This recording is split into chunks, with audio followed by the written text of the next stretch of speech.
You are a funny nigger. The first thing I heard was the emphasis placed on the rolling R. He was standing in front of a restaurant in Mulberry Street in Little Italy in Manhattan, a white man in a black coat with a quiff cut eating cake out of a bowl. I was in the company of three amazing journalists whose stories and reporting has spanned the globe, from Yemen and India to Sweden, Saudi Arabia, and the United States.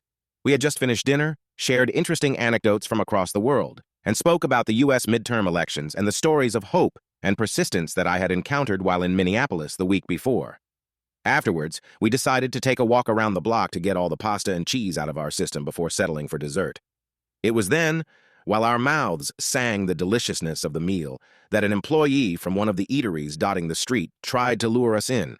We politely declined, complaining about how our stomachs were full, to which he replied with more insistence, and we responded with an even more polite refusal. He thanked us and bid us good night. As he turned to go back into the restaurant, someone I presumed to be one of his colleagues came out with a glass bowl in hand, eating cake. They exchanged greetings. I locked eyes with the guy but was immediately distracted by my colleagues who wanted us to take a photo with a human-sized Santa Claus figure that was by the sidewalk. We smiled, snapped, and walked. It was during this interval, this drift, the seconds between the photo and the hearty giggles that followed, that he struck, "You are a funny nigger."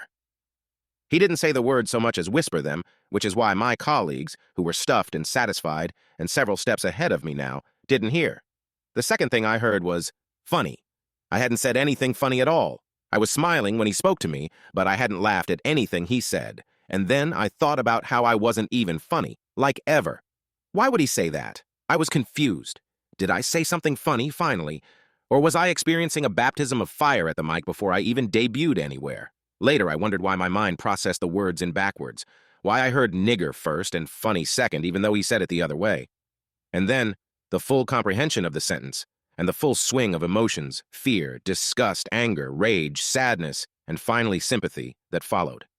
Right then I stood, looked him in the eye, and asked, "Did you say I was a funny nigger?" Quiet. He stares back, rolls his eyes, puts more cake in between his thin lips, licks the spoon. "Did you?" Quiet. He looks away. "I guess I'm a funny nigga," I said. I walked away to catch up with the group now heading into the dark New York night.